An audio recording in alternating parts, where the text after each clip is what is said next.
हिमाचल प्रदेश के सरकारी कर्मचारियों को सरकार ने दिवाली से पहले बड़ा तोहफा दिया है। सीएम सुक्खू ने शिमला में पत्रकार वार्ता कर कर्मचारियों को 1 जनवरी 2023 से देय 4% की डीए की किस्त देने का ऐलान किया है। साथ ही सभी लंबित मेडिकल बिल जारी करने की भी बात कही है। वहीं ऑप्स के दायरे से बाहर एनपीएस कर्मचारियों और अधिकारियों के देय डीए के भुगतान की भी सीएम ने घोषणा की है, जिससे एनपीएस के तहत 1300 कर्मियों को लाभ मिलेगा। इससे सरकारी खजाने पर लगभग 600 करोड़ का भार पड़ेगा।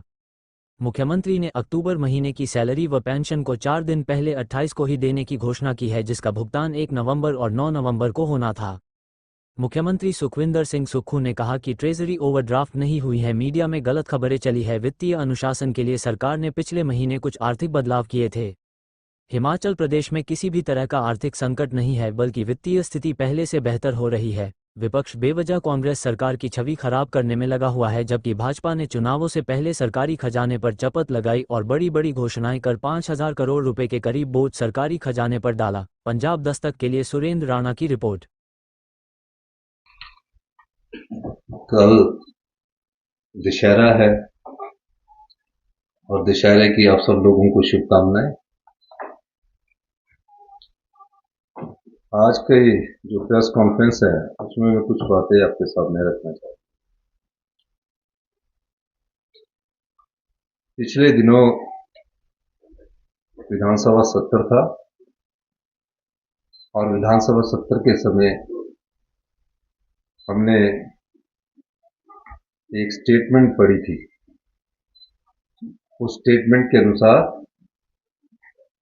जो हमारे सरकारी कर्मचारी थे जिनकी सैलरीज कैश फ्लो के कारण मिसमैनेजमेंट हुई थी, उसको हमने रेगुलेट किया। और उस समय भी मैंने अपनी स्टेटमेंट में ये कहा था कि हमें फिस्कल डिसिप्लिन और फिस्कल प्रूडेंस से आगे बढ़ना है। और हमारी वित्तीय स्थिति बहुत अच्छी है, लेकिन हम अनुशासन में रह के वित्तीय स्थिति को ठीक करना चाहते हैं। इसलिए कई सालों से 3 करोड़ रुपया हमारी सैलरीज और पेंशन का ब्याज के रूप में जाता रहा।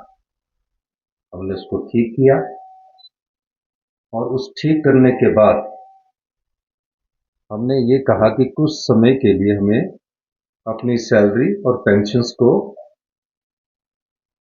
2-4 दिन के लिए डिले करने का हमने प्रावधान अपनी स्टेटमेंट में किया। और उसमें हमने एक सिंबॉलिक कहा कि जो सरकार नेतृत्व करती है, जो सरकार का प्रतिनिधित्व करते हैं मुख्यमंत्री और उसके मंत्रिमंडल के सदस्य, वो सबसे पहले सिंबॉलिक 2 महीने के लिए अपनी सैलरी को नहीं रहेंगे ताकि वित्तीय अनुशासन में रहकर आगे बढ़ें। 2 महीने का हमने अधिकतम समय रखा था।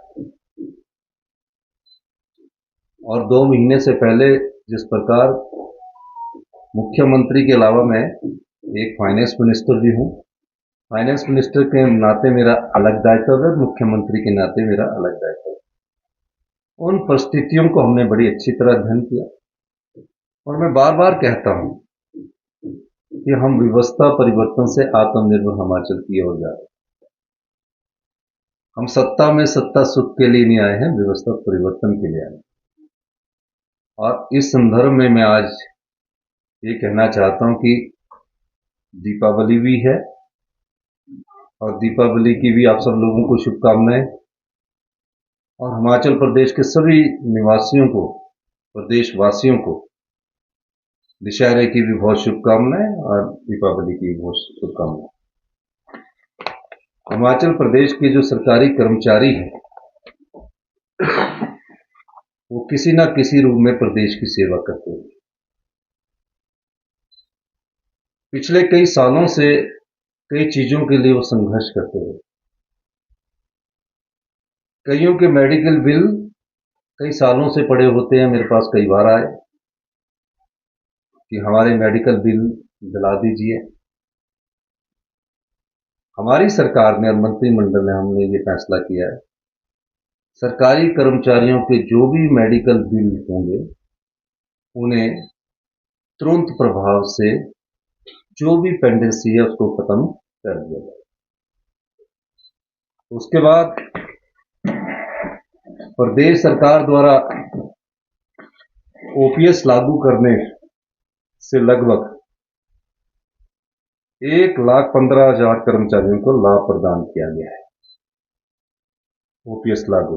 किंतु कुछ अधिकारी तथा कर्मचारी अभी भी एनपीएस के तहत है।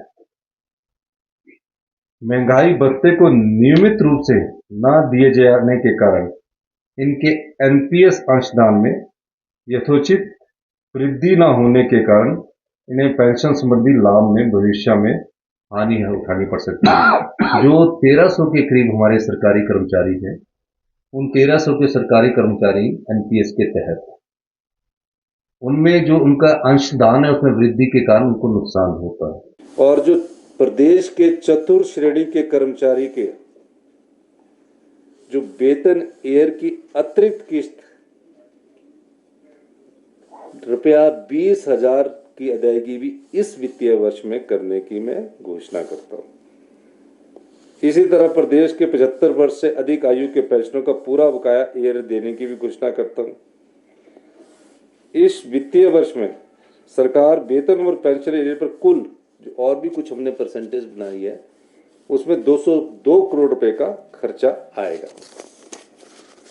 तो ये जिस प्रकार का आकलन आप लोग कर रहे थे, ये आकलन करने से पहले थोड़ा सा आप सभी, आपको नहीं मैं कहूँगा, कुछ पत्रकार बंधु दिल्ली तक खबरें चला रहे थे और कुछ तो हमारे राष्ट्रीय नेता हैं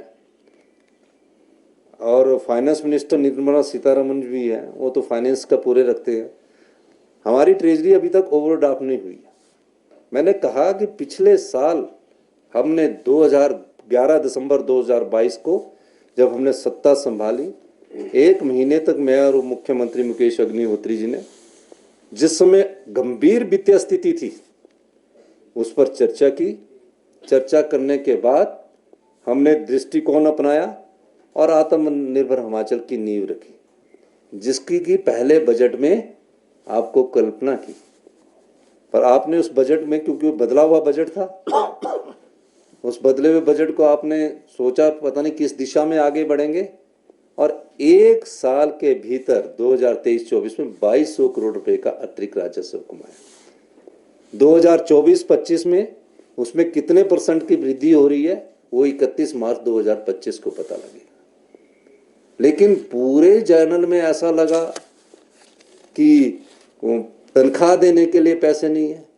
जब हमने मंत्रियों की विधानसभा के सत्र में और मुख्यमंत्री की 2 महीने की सैलरी रोकने की बात की थी, तो मैंने कहा ये सिंबॉलिक, हम जो 4 दिन का जो फिस्कल मैनेजमेंट है इसके लिए कर रहे हैं, उसके बाद कर्मचारियों की करेंगे, क्योंकि हम हिमाचल प्रदेश की सरकार का प्रतिनिधित्व करते हैं। लेकिन उसका उल्ट इतना प्रचार किया गया, उल्ट देखने के लिए इतना सब कुछ कहा गया। ऐसा कुछ नहीं है। हिमाचल प्रदेश की वित्तीय स्थिति अच्छी है और हम बार बार कहते हैं कि 2027 में हिमाचल प्रदेश आत्मनिर्भर बनेगा और 2032 में हिमाचल प्रदेश हिंदुस्तान का सबसे समृद्धशाली और मजबूत अमीर राज्य बनेगा। ये मैं अभी से नहीं कह